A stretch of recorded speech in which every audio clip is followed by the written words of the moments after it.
Estamos de volta com o Religare, Conhecimento e Religião.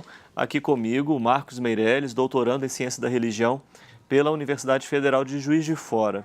O Marcos faz uma pesquisa sobre o Viktor Frankl, não é, Marcos?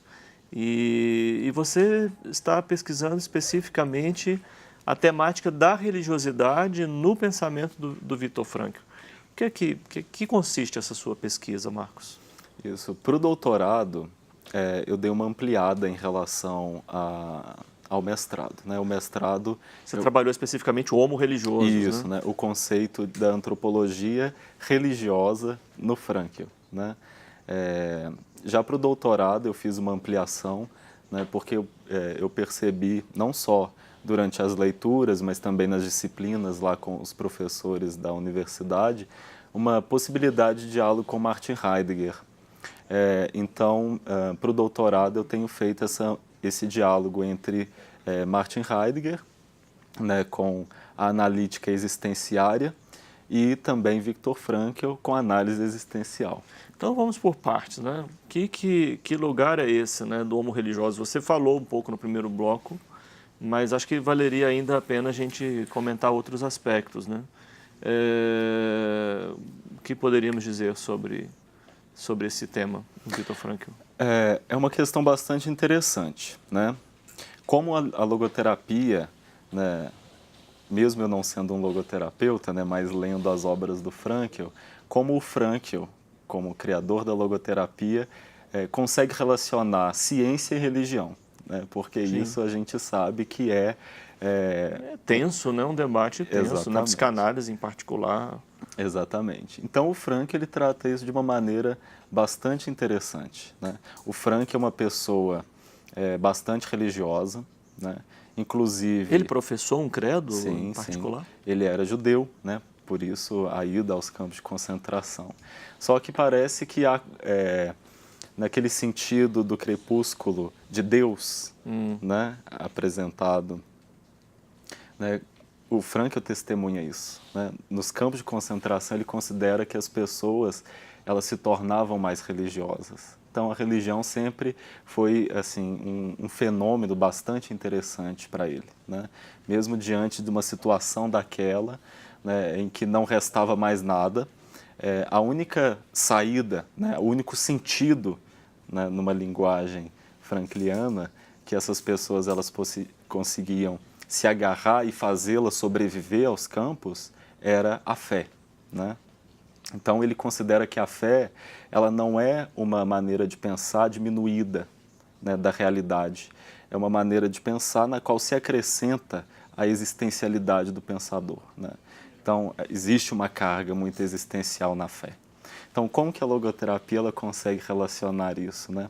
O teólogo, né, alemão Hans-Jürgen Frass, ele escreve, né, no seu compêndio de Psicologia da Religião, né, que a psicologia do Frankl ela é uma psicologia religiosa. Né, e a gente lendo as obras do Frankl, a gente vê justamente essa tendência apologética em pensar Deus.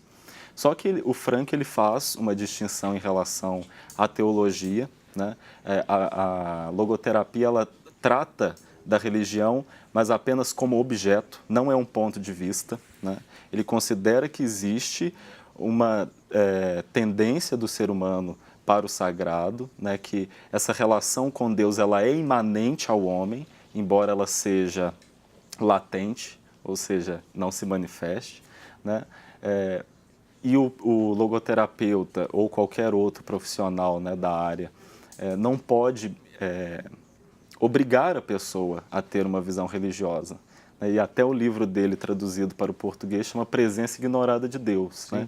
Existe Deus, né, essa presença do divino, ainda que ele seja ignorado. Né? Então, o suprassentido, né, o sentido último da vida, ele existe, independentemente do ser humano ou não. Né? Então, seria apenas, em termos operacionais, a distinção do religioso para o não religioso. O religioso é aquele que, diante da consciência moral, e aqui é que está o fato interessante, né? A logoterapia, a partir do juramento de Hipócrates, né, pode ir só até na consciência moral. E essa consciência moral é quem diz para o ser humano sobre os sentidos, o leva a agir de determinadas maneiras, né? Faz ele ser livre e responsável perante as atitudes. Agora, perante quem o ser humano é responsável? Tá? O religioso vai dizer que existe uma instância além dessa consciência. Então, a consciência seria uma penúltima, não a última.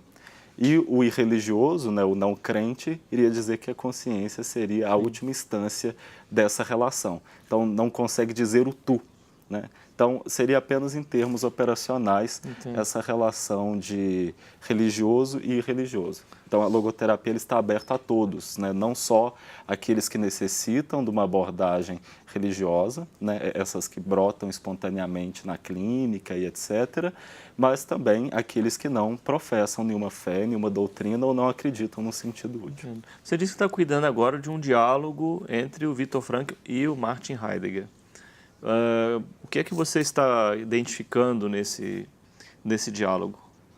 Bom, eu tenho pegado o aspecto da transcendência, né, a concepção de transcendência do Heidegger, para elaborar justamente esse aspecto da transcendência no Viktor Frankl. Porque o Viktor Frankl, a preocupação dele, por mais que eu brinque com os amigos logoterapeutas que ele seja mais filósofo do que psicólogo, ele não trabalha de maneira delongada esse aspecto da transcendência. Então, o Heidegger, né, ele tem nos auxiliado nessa empreitada de aprimorar esse conceito de transcendência, né, que é extremamente importante no pensamento frankliano. Sim. Eu acredito que nada se compare a um campo de concentração, mas por aproximação nós temos hoje tantos espaços também na vida, né, de vazio existencial. Como é que, do ponto de vista do pensamento do Viktor Frankl, nós podemos pensar essa situação, né, contemporânea que nós vivemos? O Frankl, já no século XX, ele já denunciava o século, né, da falta de sentido, né? Ele já preconizava isso. E ainda hoje nós vivemos isso, né? É um fenômeno bastante atual. Inclusive, saiu uma reportagem recentemente que a Organização Mundial da Saúde ranqueia o Brasil como o país que tem a maior porcentagem de pessoas com algum transtorno de ansiedade, da depressão, né, da América Latina. E assim como as pesquisas que o Frankl já fazia naquela época, essa reportagem testemunhou que a maior crise, né, da falta de sentido ou do vazio existencial são entre os jovens, né, de 15 a 29 anos. Justamente, o Frankl acha que a causa disso tudo é a perca da tradição, né? Os animais, né, eles têm instinto e eles fazem as coisas porque aquilo já está rigidamente determinado. O ser humano não, o ser humano tem que escolher, né? E esse processo de escolha, muitas vezes, pode não ser fácil. E nós temos uma tradição, uma perca da tradição, né? Então, ele acredita que o jovem já não sabe mais, ou não tem quem o diz, o que é certo, o que é errado, o que tem ou não tem que fazer, né? E, às vezes, ele não se dá conta dessa responsabilidade perante si próprio, que ele tem que responder, né? Ser responsável é responder a alguma coisa, né? Alguma situação. Então, o vazio existencial é um fenômeno bastante interessante, que é nada mais, na visão do Frankl, do que a falta de sentido, né? Não descobrir nas pequenas coisas, nas simplicidades do dia a dia, né, no cotidiano, o sentido, né? E aí vem a vertente religiosa também para o Frankl, né? Ser religioso para ele não é necessariamente possuir alguma confessionalidade, né? Você me antecipou a pergunta. Eu falei assim, mas o que será então ser religioso para ele? Ser religioso é fazer a pergunta pelo sentido da vida, né? Ele vai na mesma linha do Einstein, do Wittgenstein. Uma pergunta leiga, então, o sentido da vida. Isso. Ser religioso para ele é isso, né? Acreditar que existe um sentido, né? Isso é uma opção, né? Fazer a pergunta pelo sentido ou acreditar no sentido? Acreditar no sentido e fazer essa pergunta pelo sentido, né? Acreditar no sentido é porque, mesmo diante da situação que não é possível a gente mudar, tentar encontrar ali uma saída, né? Um sentido. Muitos religiosos são teístas. Então, vamos falar que é Deus, então, sentido? Então, aí ele não nomeia, né? Isso é uma questão muito pessoal, né, de cada um. Uns podem dizer que é Deus, outros o trabalho, outros os filhos, né? A gente vê relatos, né? Houve relatos de muitas pessoas que lutam pela vida porque têm os filhos para criar e etc. Então, não necessariamente a presença de Deus, né? Mas algum motivo que ele agarre e faça superar qualquer desafio, né, da vida. Sim. Então, para ele, ser religioso é acreditar e fazer a pergunta pelo sentido da vida. Exatamente. Porque, na verdade, não é o ser humano que faz a pergunta pelo sentido da vida, né? Eu acho isso bastante interessante no Frankl também. É a vida que questiona, né? Diante da situação, é a vida que nos interpela com as próprias situações, que sentido ela tem, né? Que postura que nós vamos adotar diante daquela situação. Um sofrimento, por exemplo, né? Diante de um sofrimento, a vida está nos questionando que sentido nós vamos dar a isso, né? Qual será a nossa resposta? Agir passivamente ou enfrentar com bravura, né? Assim foi nos campos de concentração.